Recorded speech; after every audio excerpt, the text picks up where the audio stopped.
I've been in London girl since 1970. Did you even need visas to come? No. You can't see. You just walked in. And then, How long do you have?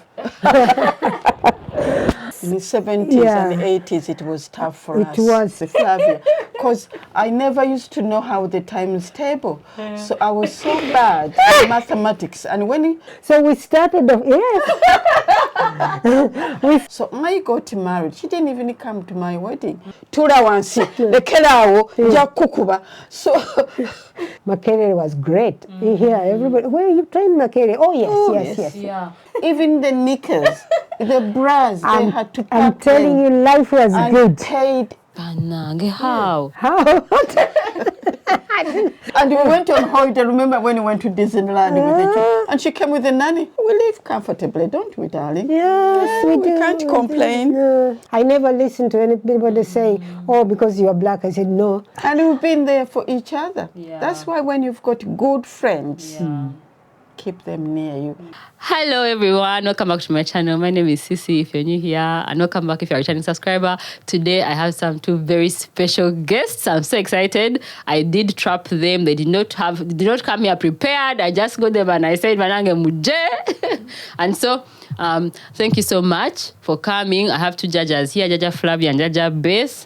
So these two ladies are such good friends. They inspire me so much. And I wanted them to tell us some of their story. I know it's too long, but tell us whatever they can about, like, since they came to the UK from Uganda, how long they have been in the UK, what was it like, life when they first came, and how did they meet, actually. Maybe start by telling us. I have so many questions, I don't know where to start from.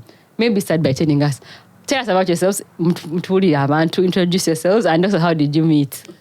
My name is Flavia Mukasa. I'm 78 years old. Wow. I've been in the UK since 1973. And I came over after qualifying as a doctor. I only had just done my internship. And I came over. I've got 1 year. And then I joined the NHS. I started off as an SHO progress, SHO senior registrar, senior registrar, and up to consultant level. I was a consultant anaesthetist for nearly 30 years. Wow. And I've been retired for now 13 years. I'm living a comfortable life, retired life, but I'm quite happy. Having said that, my situation was not as nice as it was at the beginning. But I'll hand you over to my dear friend. I call my sister, and she calls her Jajja. And we've been together since we were 3, 4. We were brought up by serious? Yes. We were brought up by our auntie, you know, and Catherine. Yeah, and then as far as I knew that our auntie was my mom, and Betty also thought that our auntie was her mom. So when we came to, we used to call her mom anyway. In Uganda, your aunties are your mamas, So we just thought we were just sisters until we started school at 6. In Uganda, we used to start at 6. And then she was sent back to her parents, and I was sent back to my parents. Now, I'll hand you over, and then she can Tell us. My name is Elizabeth. I was called Elizabeth Muchibi. I was born in Uganda. My parents used to live in Lugala, which is near Mengo, and we were a family of 6. I lost my dad, I remember, but I don't remember him, but I was told I was around about 4 or 5, and that's how I ended up to be with what we used to call our mom, Auntie Kasule Catherine, where we grew up. And I was told that when my dad was on his deathbed, he died of cancer. And I was given to my auntie who brought us up together. So when we left our auntie's house, and I went back to my mom's where my family was and my rest of my siblings were. I went there, and then after that I went to a boarding school to study teaching. So I was a primary teacher in Uganda, and I trained at Kokonjeru, and from there, Kokonjeru it's in Chagwe, and from there I went to Namagunga, and I was teaching there for quite a while until I can't remember how old I was, and then I left, and then I joined East African Airways by then, and I worked as air hostess for quite a long time. And that's where I met my husband. I got married, and then we moved over to England. And by then I was expecting my first child, and I had my first child in the UK, who is now 52, coming to 53. And when I came to England, it was very, very difficult to be a teacher. And at that time, we have a thick accent, and it wasn't easy to teach in schools in the UK. And at that time, racism was a hot cake. So really, when you spoke in a certain accent, you were not accepted. Eventually, I worked as a typist in different places, but mainly in the post office, where I worked as a typist until later when my kids will have grown up, because I had 3 kids. And when my youngest was about 10, 11, 12, I trained as a social worker. And I was a social worker for more than 20 years, I presume, because I retired just 2 years after Flavia. So I've lived in the UK since 1970, and I've lived here all this time. My kids were born here, trained here. My oldest, Caroline, she's a Narongo, she had twins, and she lives in Singapore, or she works in Singapore. And my middle son called Charles, he works in New York. He's been there for over 10 years. And the youngest is in the UK. He works in the housing, as a housing officer. He has 2 boys, and Caroline has got 2 children, a boy and a girl. They're twins, but Charles hasn't got any children. As my called sister, we traveled the world. Yes. Before we retired, but now we retired, we are just enjoying our retirement, and we live comfortably, don't we, darling? Yes, we do. We can't complain. No. We can't complain, but we've been happy. We visited Uganda a few times, almost. I must go. Since I retired, I go almost every year, Every actually. year, yeah. We go and stay for about January to March, you know. But we haven't been recently. But God knows when we Because of will ill be. health, but We will, because we are getting on, as my sister said, we are in our 70s. Yeah. So traveling is not easy. Yeah. We're no longer having a direct flight as we used to. We used to travel from Heathrow direct to Entebbe. Wow. But now you have to go via Dubai or wherever, and it takes more than 15 hours before you get to Entebbe. So it's not as easy when we are in our late 70s. But otherwise, we are happy. You're happy. We can't complain, yes. And our kids are also working, and the grandchildren are the twins are working, but the other 2 young grandchildren, they are not working yet. But we are happy. Yeah. I am happy. Unfortunately, I haven't got any grandchildren. As I said, I had 2 children, a boy and a girl. And I lost the girl about 7 years ago. Yeah, coming to she was 39. She was a doctor and a consultant dermatologist. And unfortunately, she passed away. Natural causes, as they say. So now I've only got a boy, a son, who is 40. He was 40 this year. Yeah, and he works in Houses of Parliament. Don't ask me what he does. He's a freelance. but he does work, you know.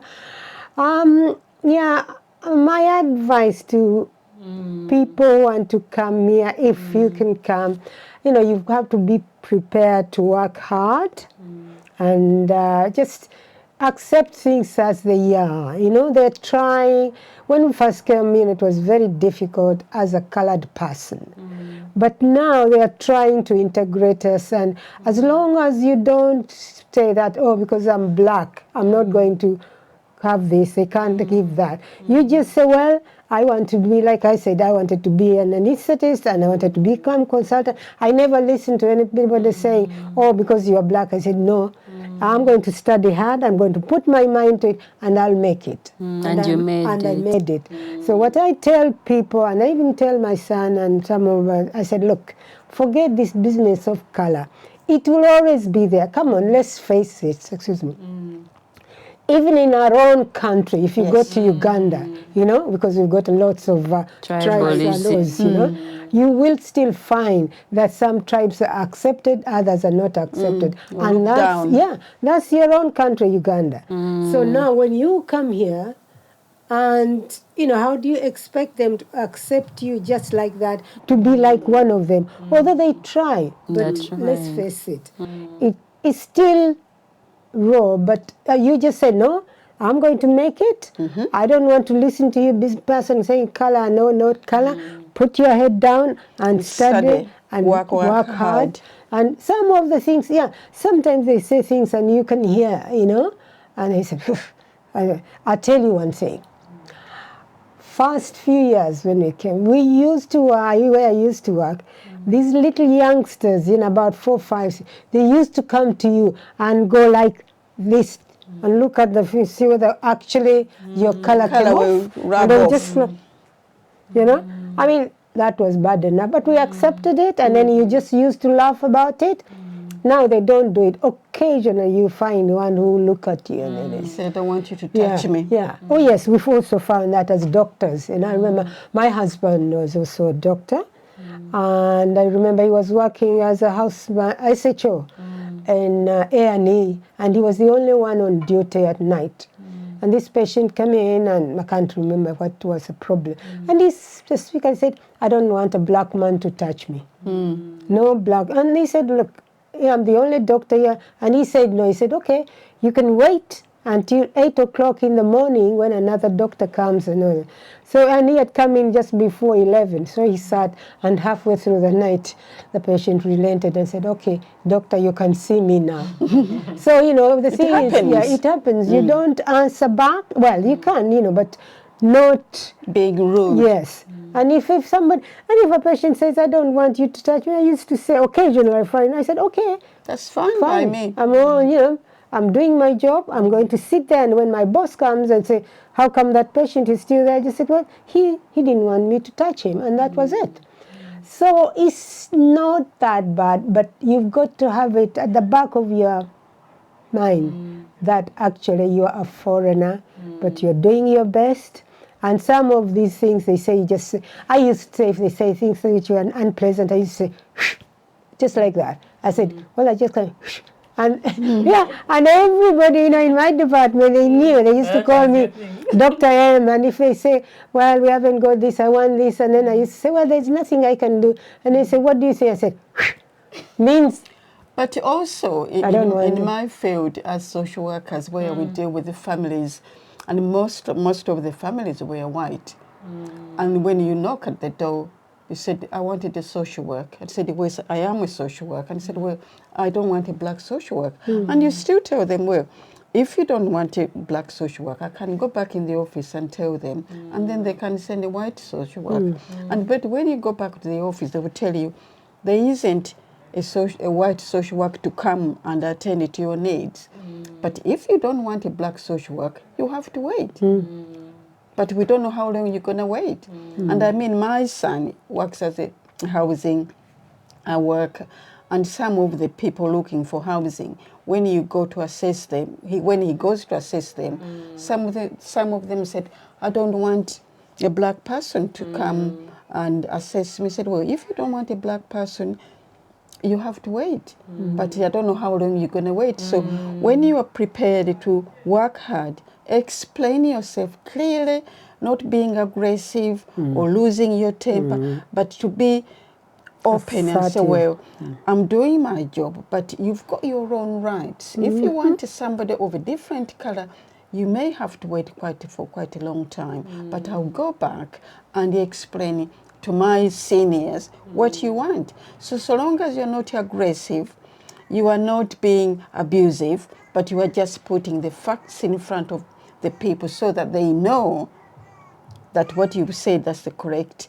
information. And I don't know in medicine, because I've never been a doctor or working in a medical field, is that once you record the information correctly without being biased or saying, she didn't want a black person because I'm black, but write it down in a way so that they know that's what she said or he said, and make sure it's clear, and you read it back to that person and say, well, are you sure this is what you wanted me to take back to the office? So that there is no way they could say, he said, she said, but the facts are there speaking clearly what you said. So really to be open, trustworthy, and making sure you're not aggressive or you're not losing tempers or shouting at them, because they always tell us that we shout, black people. Yeah. But it's the way we speak. We are not trying to shout, but we are trying to explain. But they think that the way we are talking to them, we are being aggressive. Yeah, that's more racism again, assuming that everything we are being But we can also look back in our own country. and how things are. You know, you go to the, what do you call them, LC 102, whatever. But you're trying to put your point across. Maybe to regarding your land, or you haven't paid your taxes, or you've gone to the land revenue at Mukono, that's where, but you're trying to say, well, this land, this Kataka belongs to me. That's so rough. But really what we're trying to say is to putting the point across. But sometimes you intend to be aggressive. Anyway, we are aggressive. We don't mean it. It's the way it comes out. The way it comes out. And sometimes people rub you on the wrong side. Oh, yes. And you go on and think, oh my goodness, I'm losing it. But you always breathe in and you start again. And when you think that you're not getting your point across, make it clear the way. I think we stop the conversation here. And then I'll go back to the office and tell the seniors or the boss or whoever the person is. And then we can come back to these issues again, so that you don't prolong the discussion and then eventually they will say, oh, she was rude or he was rude, whereas you didn't. And one last thing, always document your conversation. And then once you've documented it, read it back to that person and say, this is what you've said, this is what I said, I've written it down. And can you, conclusion. is that correct? And then you can say yes or no. Because there's no fallback. If he or she says, you said this, and then you say, no, I didn't. Unless it's really written down, highly unlikely that you will win. Because as it says even in the hospital, human nature. that the patient is always right. You can't say, just okay. But once you've written it down, then that's it. And it's always better to have, if possible, to have a witness. Yes. Somebody there. Yes, that's another thing, yes. You have to have a backup. Because at the end of the day, we are always the wrong. They're always in the right. Customer is always right, as they say. So if the patient says you were rude or you were abusive or you didn't do this or you didn't do that, it's always better to, if you think things are not going the way you feel they should be, call somebody. One other thing I'll say as a doctor and for my fellow doctors and all that, things you should never forget. If you go to examine a patient, always make sure, especially of the opposite sex, always make sure that there is somebody there with you. A chaperone. A chaperone. Because people change, patients change, and these days of litigation, people want money. They can just easily say that, oh, She you know, touched she me. touched me here. Oh, Even the same sex bed. now, yeah, now, Don't see anyone. Don't see anyone alone. Now with the same sex, because when I came, because before same sex was not, but now it's open. It's you understand. I mean, I'll give you an example. I'd been to theatre. We'd done a cesarean section, and this patient was I did a spinal, and the surgeon or registrar actually did the section. And it just happened that eventually, you know, which he had the legs up first. No, it was a ventouse actually. And then she had the legs up. When the baby came out and all this poor man, as he was going past the patient, because the patient's legs were up, he just tapped her knee and said, well done, congratulations. And he left the theatre. The husband was there, and you know that man? He's actually, he said the doctor, you know, was trying to chat up my wife. Can you imagine? And touched on the Yeah. You know, he was trying to, you know, how dare he with my wife, as you see in that position, and he was trying to, you know, chat her up. And, you know, we had to go, it went quite far. And this boy was really saying, I'm even going to lose my job, because they were going to report him to the GMC. And I mean, you know, when they called us, I was one of the witnesses. I said, look, I was just sat with the patient at the top end, and I was talking, and this man just came and said, congratulations, and left. Obviously, because the knees were up in that sort of position. He just a tap. But, you know, it really went very far. And he had to leave the hospital. He left. He did. Left the hospital. But, I mean, nothing was done after that. But I guess, you know, the hospital, you know, when I was, they used to, sometimes to keep the patients quiet and everybody quiet, they just used to give him a little bit of money, and then they say, okay, you keep quiet. But the man had done nothing. You know, so if you have a witness, and because we were there, I was there, and then there were midwives, and it was only the husband and the wife who said, you know, can you imagine? But they always say, be careful. Always look on your shoulders, because you don't know who is behind you. And people are so easily here. I don't know, everywhere. Look at that case I've been watching on the television, where this couple, or the man is suing the hospital, $200 million. For what?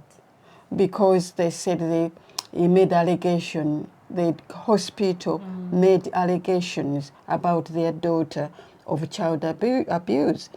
But they were been watching the cases, this is to do with the medical schools or medical science, that they were taking their child from one doctor to the other, from one hospital to the other. So the hospital, particularly the children hospital, was a bit concerned why this couple are moving their child from one doctor, from one hospital to the other. They went as far as Mexico, where they had a treatment. But the medication they were giving their child, the hospital in Mexico, was 3 times high dose than what they should have given that child in America. So this hospital was asking, why? But also Flavia said that sometimes when it's your child, you do anything to make sure your child is getting better. But at the end of the day, the hospital or the medical doctors are doing for the best of the child. But also the parents are doing for the best of the child. But these parents are suing the hospital for moving this child from A, B, C, D, E, F. But eventually, when they detained, what they call it detained in the hospital, the child, and they told the parents that you cannot visit the child. The child was about 10 at the time, unless somebody was there, or they can only contact the child by phone. But it was too much for the mom. Eventually she hung it herself, and she died. So now the father and these 2 children who stayed behind are suing the hospital for the allegation of abuse for their child, for their daughter. And if the hospital didn't make that allegation, maybe the mom wouldn't have hung it herself. So that's what maybe we're coming from, saying that making sure that there is always somebody who can say, well, but that's not what happened, or that is what happened.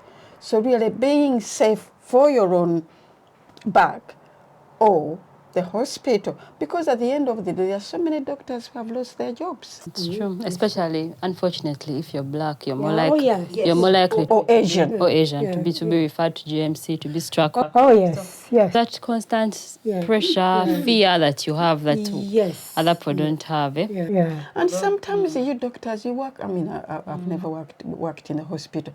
You work long hours. Sometimes you start from 8 to 8 p.m. How can you not make a mistake? Eh? Anyone can make a mistake. You see? Yeah. One thing though, if anyone can make a mistake, the only thing I can, also another thing I can say, if you make a mistake, always own up. Always own up. Because if you don't, someone somewhere will always find the truth somewhere, you know? And then the Especially now with the cameras everywhere. Yes. You just have to say, yes, I'm sorry it happened, and that's But- it.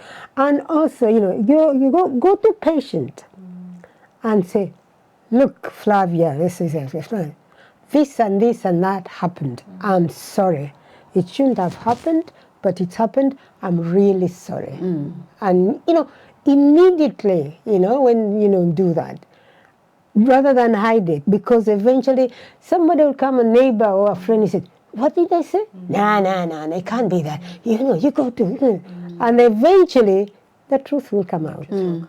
But if, you know, neighbor comes and says, no, they said, then the patient said, yeah, but actually they came and told me that it was a mistake.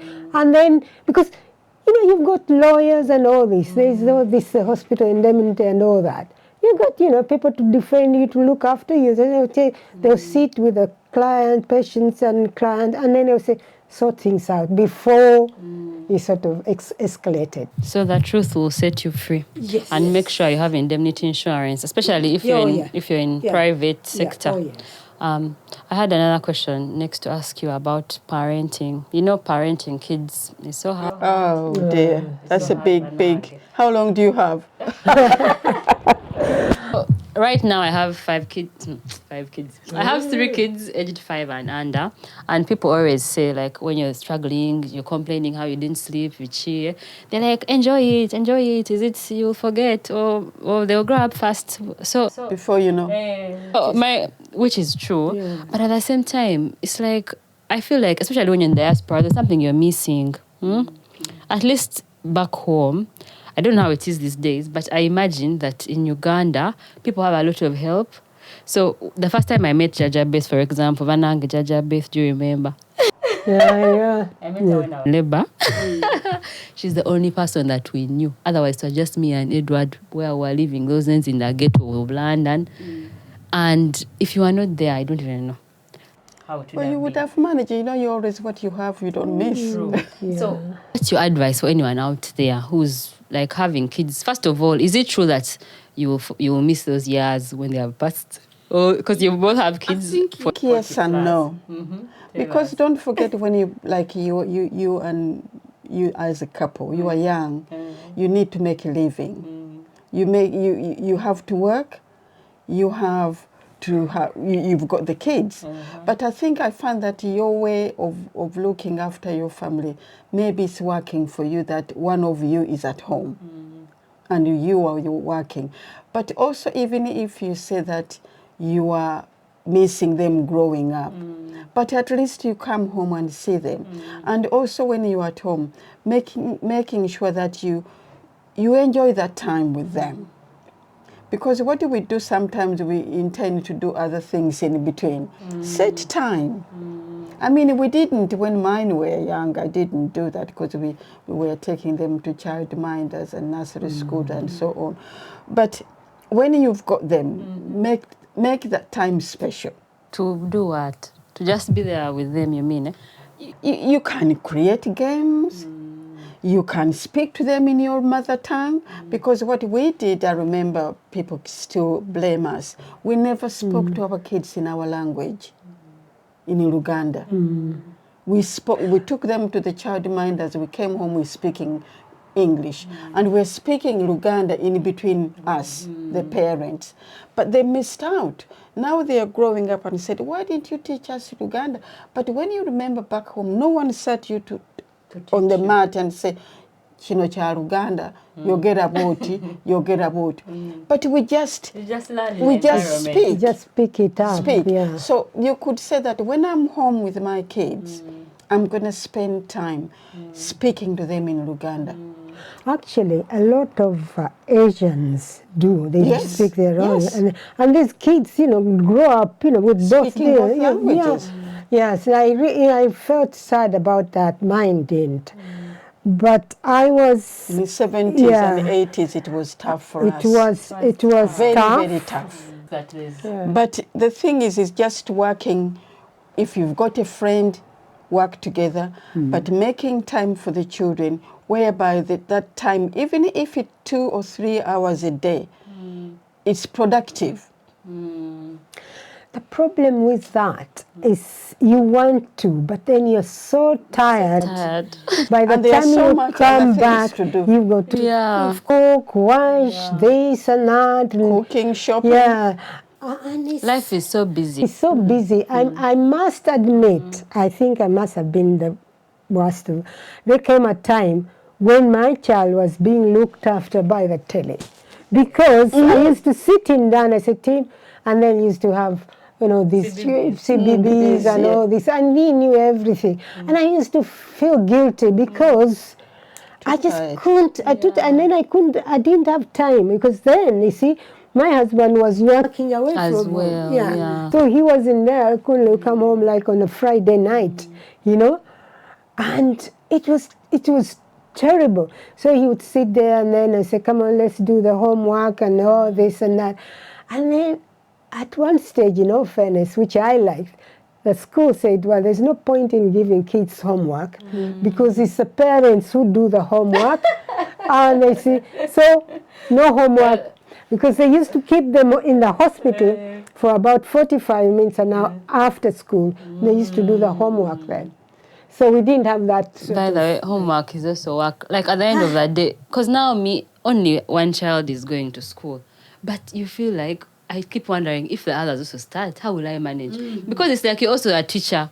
That's the funny thing. I think the homework part is more in this country than in Uganda. In Uganda, I feel like we studied a lot in school. There was less of the There was homework, but somehow you would learn a lot at school, I think. But here, there's a lot on you, the parent. You can't also just... And you can't leave it to school, because sometimes they've got 35 or more. Yes. There is one-to-one where you could say, and there was them a bit more. The other problem about homework is that the bit I knew, let's take mathematics or arithmetic, the bit I knew, which I used to do, which I do, this taught differently from now. Yes. Okay? The phonation is also different. There's also that. So pronunciation is really different. So you start off, and then when you say A, then the child comes and says, no, it's not A, it's A. And you just say, no, that's why now they've got books for parents. Can you imagine? Parents, you've got to buy a book to read to teach your child. So it is difficult. I think Flavia, you just knocked it on the head. When we used to get these children when we were young to read, because they tell you read with them. Yeah. So they take a book and they read, or you take the book and read to them. And my accent is different from what they're teaching. So but mommy, that's not how they pronounce it. Yeah. And that's what is giving me a hard time in terms of teaching Luganda, is because at first, before she was going to school, even the books we have in English, I would just translate them in my head and immediately read in Luganda. But at the same time, you want her to learn the reading. So now, you don't want her to lag behind. So now you have to start reading the English. There's that balance of... I think it's hard. I think for that, if you continue in the English and all this, now and then, if you speak to your husband or the child and you speak to them too in your language, eventually they will pick it up. Eventually they'll pick it up. I think But don't waste your time trying to teach this is that. No. I mean, you know, mine, they knew a few, quite a lot of words, especially if I'm going to punish you, I'm going to do this. Little words. They will know, they will learn. And then you say, Yvonne, and then that look, they will know that, oh, that's not right. So it's nice if you can communicate and they can answer you back. But if you're going to waste time trying to teach, it's difficult. Because I remember Kaulan saying to the twins, the only words Mom used to say to us, Tura wansi, lekelao, jakukuba. So, and they know not Tura wansi meant sit down. And they know Mom is upset, or you're doing something wrong. But then again, it doesn't make a real sense in discipline-wise, because Tura wansi.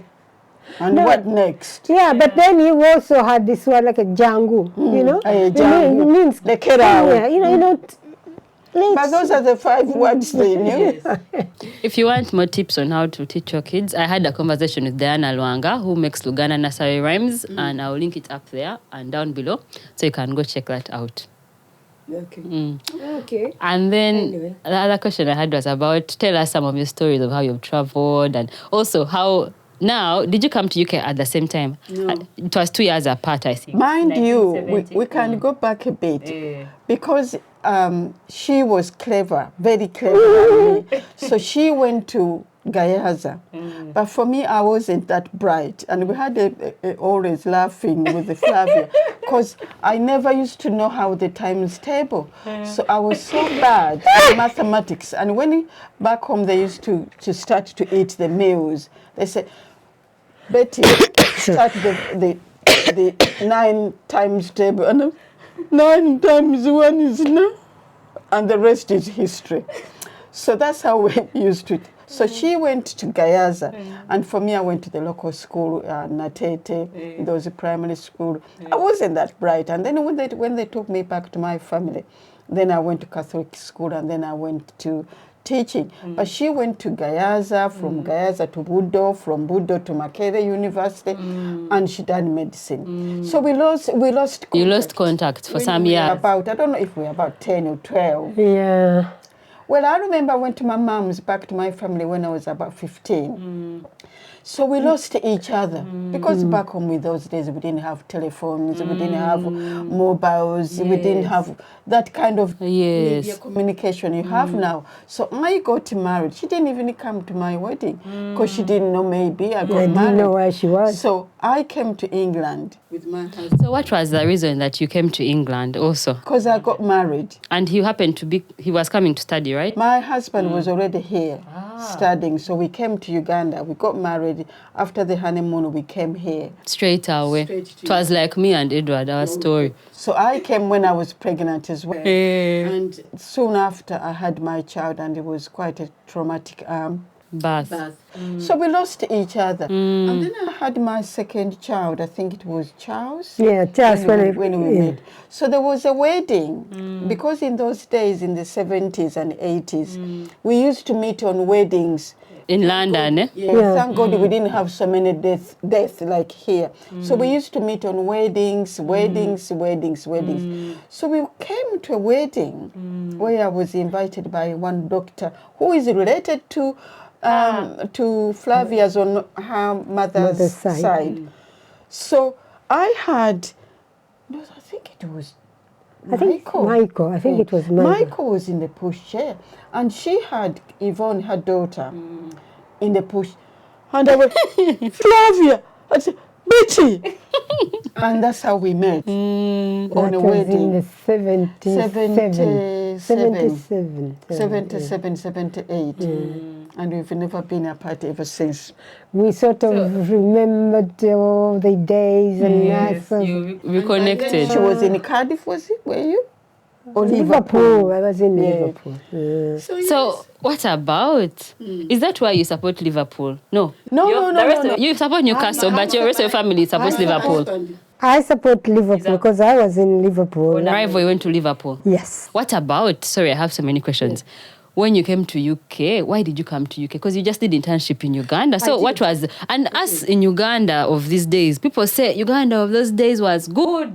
So what was the reason for coming to UK in the 70s? In the 70s, when I came to the UK in 73, Uganda had started being a little bit... Funny. Yes, funny. I think it was the Amin regime, and a lot of people were leaving Uganda and all this and that. And in all fairness to me, I was doing anesthetics, and my boss at the time said, look, if you want, I can arrange for you to go abroad and you study anesthetics, you do proper anesthetics, get your membership, and then you can come back. Yeah. That was a plan. That was the plan. So and she was paid while she was here. So I left Uganda really officially and very okay. The government actually sent me, they sponsored me, they even paid my fees and everything. In my salary was being paid at by Uganda. By Uganda into my bank account. And also I was getting some money here, and the Uganda embassy at the time, they used to look after us. Did you have to do exams to come back then, or you just started? No, we just, once you're registered as by the Uganda Medical Council. You could also be recognized here. Yeah, you just had to bring a certificate and a letter to say that you're still registered, and then you went to GMC with that certificate, and then you were just accepted. Because at the time, the qualifications from Makerere University were recognized here. And don't forget, most of the qualifications we had in our, even primary school, secondary school, we used to do the Cambridge school certificates. My O-level, now what you call my A-levels and the O-levels, they were all Cambridge certificates. So you just had to bring your things here, and then they said, okay.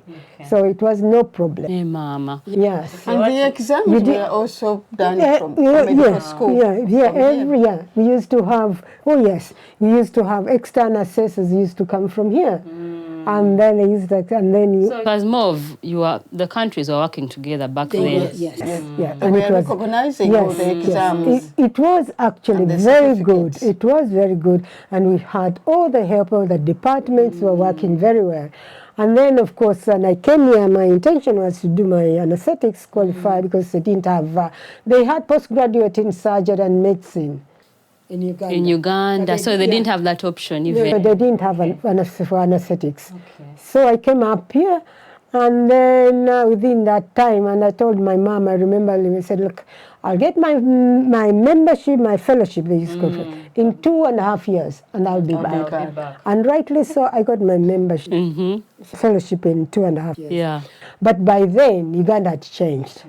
A lot of people were going away, then there was this, and then there was that. There were a lot of killings. And the rest is history. So I stayed here. If you want to know more about that times, there's a documentary on Netflix about Idi Amin, actually, which I watched, and they were talking about what was happening in those years. So. Oh, I've got Netflix. And I remember, if I'm right, you said that when you came from Uganda, you had to go to some council, whatever was it called at that time?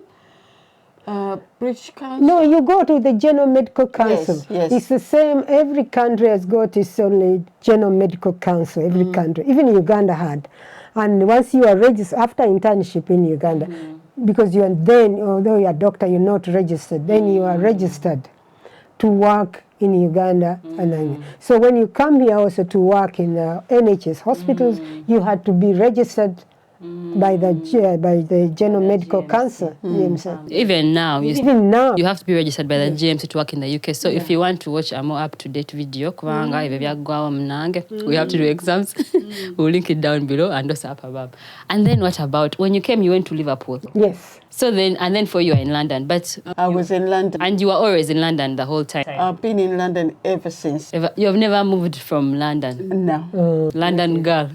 I've been a London girl since 1970 because my daughter was born in 1970 and we lived in the same, more or less. I live in Walthamstow now, but by then we lived in Leighton, which is a nearby village. So I moved from there, then from Leighton to Walthamstow, and I've lived there ever since. No, mine was in Liverpool. I stayed there and then I moved over to Yorkshire for a few years. How was it? And also why?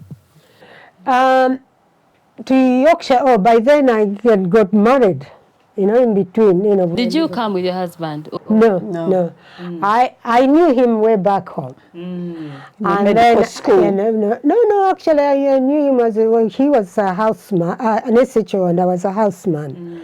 And we worked on the same ward. He was my SHO and I was the junior one. So we sort of worked together, and that's where it started, some sort of friendship. And of course we had the same surname, Mukasa, and he was also Mukasa. So we started off, we started off by saying, brother and sister, because we were saying same surname. And then we sort of became friends, and then I was okay. I had my own boyfriend, he had his girlfriends. And then, we were just talking, like he would go, come on, sister, what if I have a problem with my girlfriend? What do you expect? What does she expect? Even getting relationship advice. Yeah, that's right. And then I said, yeah. If my boyfriend is like this, so we were giving advice like that. But it so happened that his girlfriend then was taken away by a very rich man, one of those like ministers. So politician, and then he used to. Then I had, and then he used to come and said, this and that, and then and then even my boyfriend at the time, then I think he came abroad to do some post or whatever, and then I was also. So the other because had the shoulder to cry. Yeah. So one thing led to the other, and the rest is history.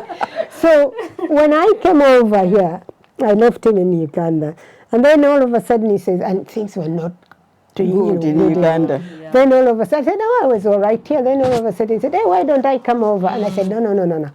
But anyway, he ended up, in fact, he just rang me from the airport and said, I'm here. And I said, what are you doing here? Where are you?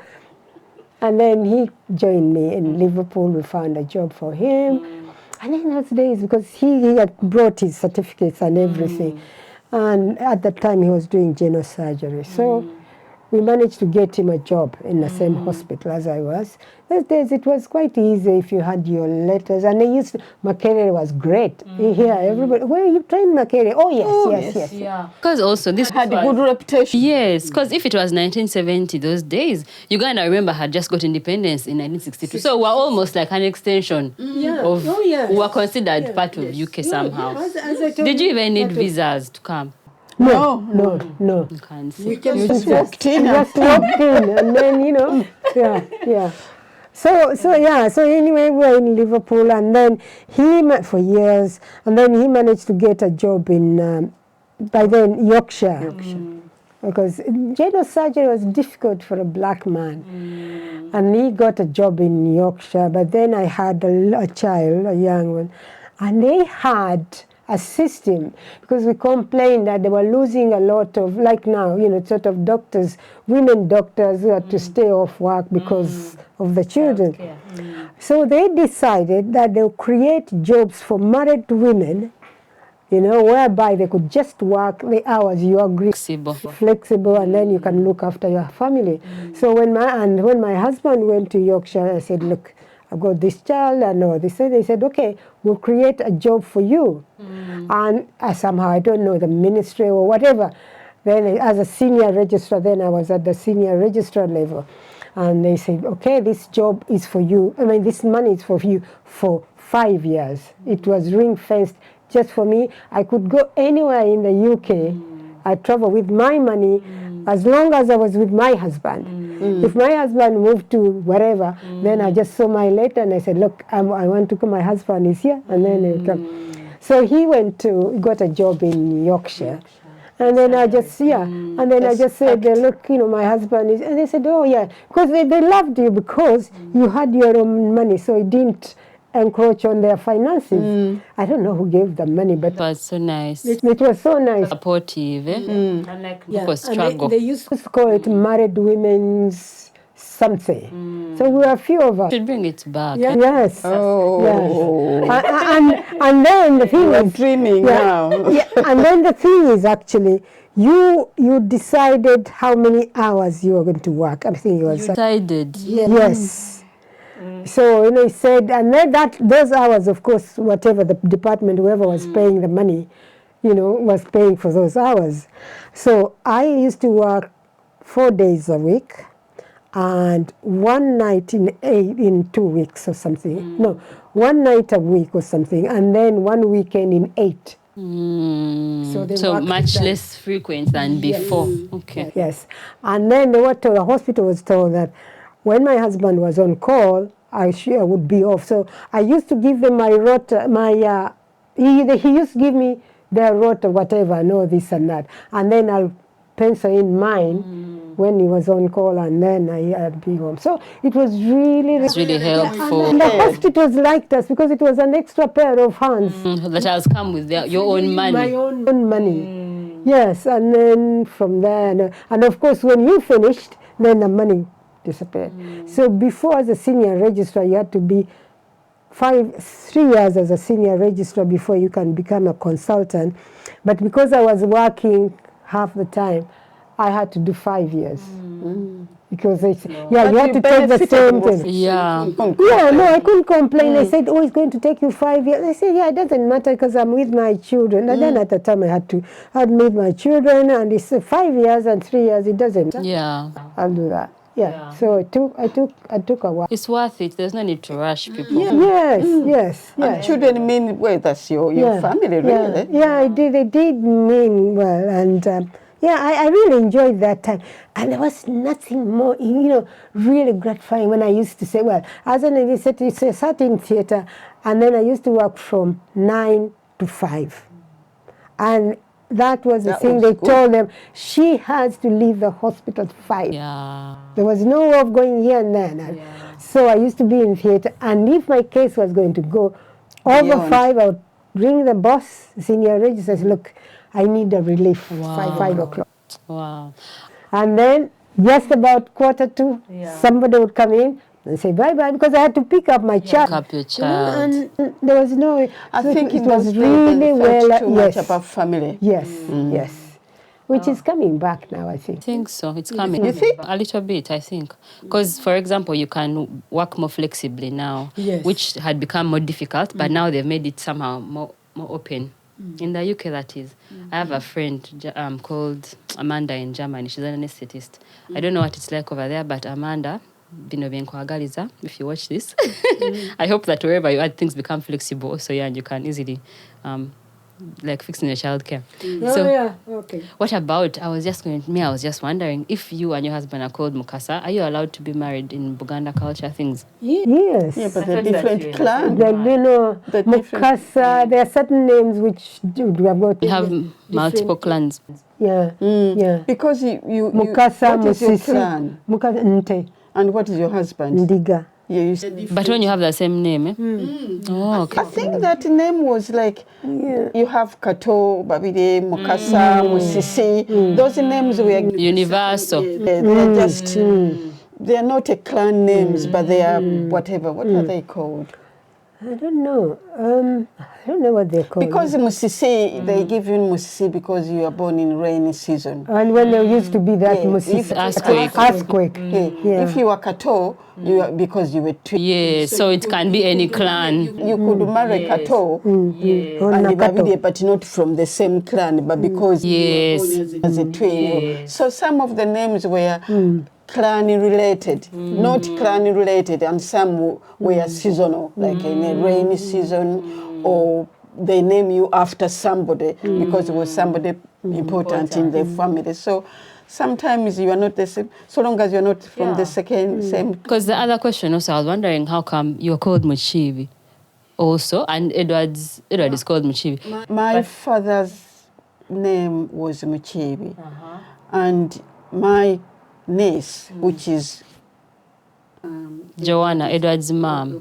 Edward's mom, the father of Muchibi, Edward was called Muchibi. So that's the question. So his father's clan is the same as his mother's clan? No. His mom is not our clan. They've got a different clan. But they're both Mukibis. No. His mom name is Mazinga. Yes. So Joanna is not a Lugave. Yes. She's our daughter, like a Rosette. Yeah, they are just, they're not from our clan. They are from another clan. No, I think what she was just asking is that your dad was Muchibi. Now, Muchibi was your Edward's auntie. You know, your sister, your sister. What was a Mazinga? You know, My sister was called Florence. Florence Muchibi. Yes. Before she married Mazinga. Yes. So now she got married to Mazinga and had Edward. Yeah. No, I had And Joanna. Joanna. But So, Joanna's again married in Uganda. Yazala Yomwana, he had a child from a Lugave man. Yes. Yeah, but he chose. Because the man she's married to now is not a Lugave man. No, but before. Yeah, before. But Before. which was not right. All the Muchibis can be. They can be. There are some clans where they can actually intermarry. It's very complicated. Complicated, please. Yeah, I know. Family history. Yeah. So what about then? My question next was, then from Yorkshire, when did you move to Wales? Yes. For you, we know your story. You are in London ever since. So well, I never moved from London. So from Yorkshire, my husband went back to Liverpool. Yes. By then, you know, he had he'd given up general surgery because he had become a senior registrar but couldn't get a job, a consultant's job, because it was very difficult for a black person to. So he decided to change into radiology. But before, so he temporarily moved to Liverpool, back to Liverpool. So me packed my bags back to Liverpool with him. And while he was there, suddenly it clicked. He said he doesn't want to do surgery, he's going to do into radiology. And when he went into radiology, he had to start from the beginning and then did his radiology in, this was at Frimley Park. Frimley Park Hospital. Yes. That's where he was. And then he left me in Liverpool. By then, I'd finished my training. So I was looking for a consultant's job. And I said, well, go. Anyway, I tried a few of them. And then, like before, they used to, no, you're not, you haven't got the experience. You did this and that. That was, of course, race-related. And then suddenly my friend in Liverpool said, hey, there's a job in Wales. If you want, not a lot of people want to go there. So probably you get a chance. So I applied, and because that job had been on the market for a few years. And they were not recruiting because the area wasn't very good. And then at the time I said, well, if I go there. Then suddenly I said, and then suddenly they changed it. If you work in this hospital, you can live in Cardiff. That was 20 miles away because people didn't want that hospital because it was a bit remote. And then I said, okay. Was it in North Wales? No, it was South Wales, Midland. Yeah. So in the end, I said, let me just apply and see. If I get it, I'll get it. And then I applied, and I got the job. And when I got the job, the good thing was, actually, I had even to, because they'd sort of been looking for a few years. Then I had to start on the maximum scale. Yep. So it all worked out. It all worked out well for me. And then that was the time when David, my husband, decided, that he will also come and be with us in Cardiff. And he didn't like the hospital, so eventually he came back. To Liverpool? No, to Red Hill. He came to Red Hill. Because he was in Frimley, then came to Cardiff. He stayed for a few years and didn't like it. And then he came back, got a job in East Surrey Hospital. Yes. But by then I was coming towards the end of I had another 6-7 years, and I loved my hospital there. I told him, you go, I'll stay in You know what I liked about the jobs she had, Flavia? They were paying their move. When she moved from Yorkshire to Wales, what she had to do is to tell the remover, you pack that, and everything was paid. I said, you kidding me? Even the knickers, the bras, they had to pack. I'm telling you, life was good. Paid, the NHS had to pay everything. And what Flavia had to do is to go and buy a house.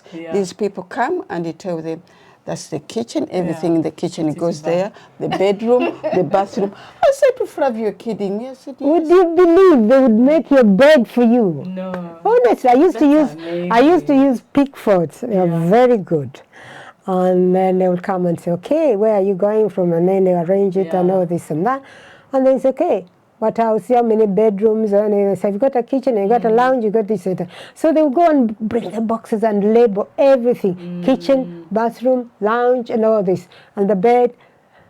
And you go there, and then they'll even make your bed for you. Drive. Yeah, just follow them. And then they used to say, "Okay, but these are boxes, and they used to have a kettle there." And I said, "Look, when you come in, we might not be, ready, but at least you need a kettle, you need this." Oh, it was fantastic. I could not believe. We have it even now, relocation, but I hear it's capped at like over £500. Like I don't think it's as much. And also you have to show receipts, and it's a long process. You did know there. So you used to have this, and then the women. But if you were a woman, of course you had to wear all these buyers and things. Even foreigners. Yeah. And if I wanted to go to the mall at the time, because I couldn't go on my own, I had to have a man with me. If I didn't have a man, even if I had a boy, that was okay. But at that time, my son was about 4 or something like that. So I said, "He's my man." So we used to go to go shopping with him. Because he was a man. I can't know how it worked. And it was a bit oppressive, but I loved it. I didn't have to drive anywhere. It was a soft life. What people call these days a soft life. Yes, and if I went to the bank or the post office and there's a long queue, no, women don't queue. Princess treatment. Yeah. They would create, they will open a till for you. And then you go and do your business, and they'll close that till. Okay. Go to the post office, they say, "There's a long queue." Even if no. So they come, they call you, and then you go and do it. So they used to, people used to say they did, but I said they respected women. I liked it. So I think for me what I've learned is that you should try and travel. If you have the opportunities, don't fear. Because you may be thinking it may be difficult, but in the end it's actually nicer. Yeah. So, and you learn. You learn. By the way, I did a locum in Sweden as well. How? How? Did you go with your kids? Did you? I went with the kids. The first one, I went with the kids. The second one, I went on my own. I went with the kids and my nanny at the time. I had a full-time nanny, so I went. I cannot imagine. Yeah. And we went on holiday. Remember when we went to Disneyland with the and she came with a nanny. Yeah. So that was my next question, was about when did you start traveling together? Because before we started recording, you were telling us all their travels. I was like, did you wait for the kids to grow up? But it sounds like no. Some tips. We also want to go to Disneyland. We just started. I think we just did it. If you want to go to Disney, like now, there's so many companies and that you look, and then they advertise them and.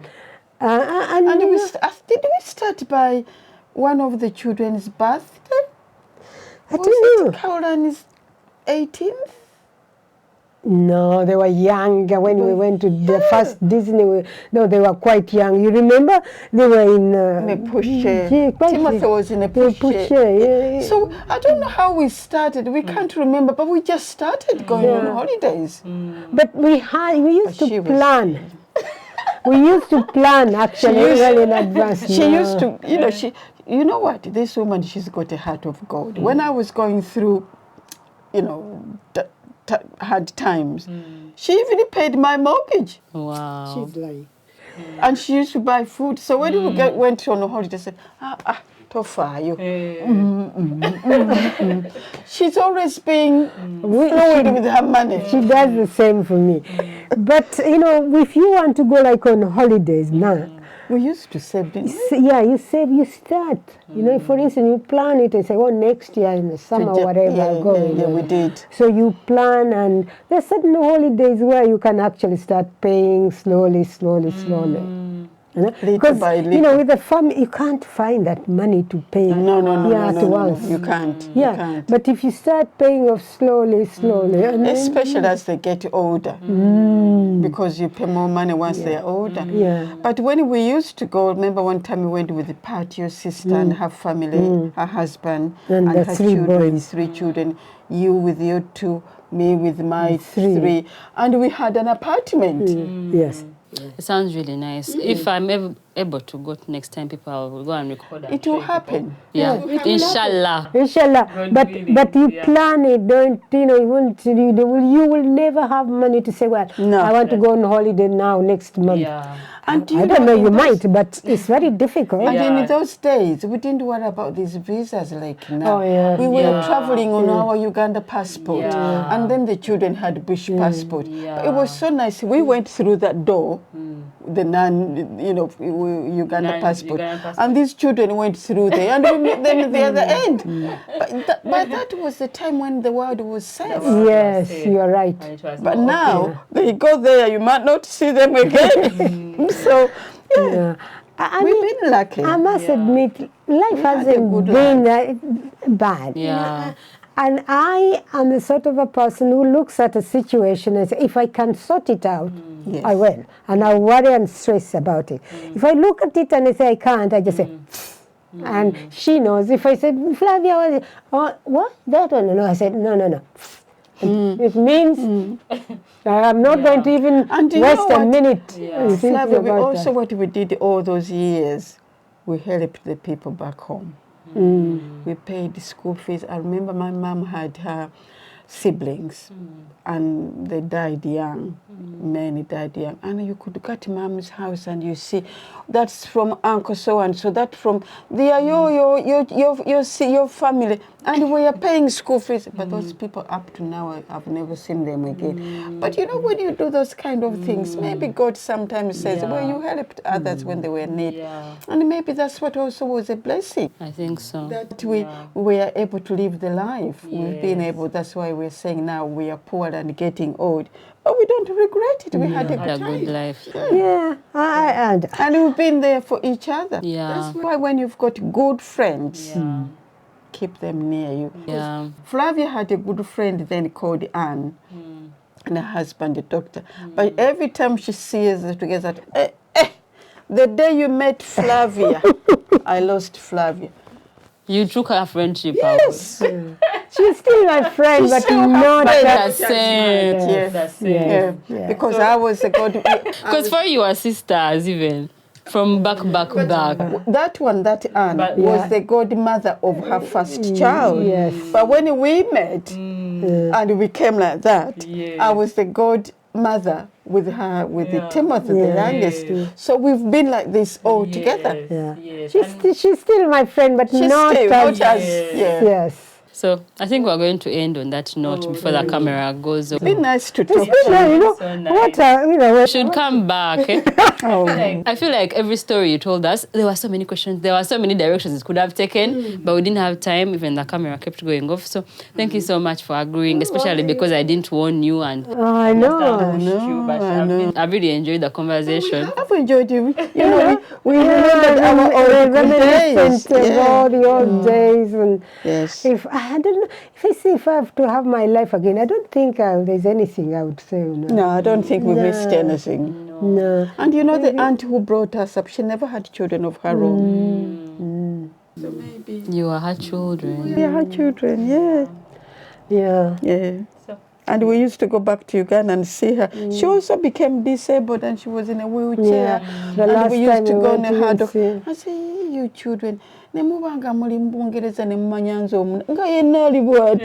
She But was she so was, nice you to know, us. whatever we've got now, she was the one. Yeah. Anyway, on that note, it's nice to meet you. Meet Thank you, people. Like this video. If you liked it, give it a thumbs up and bye. Bye-bye.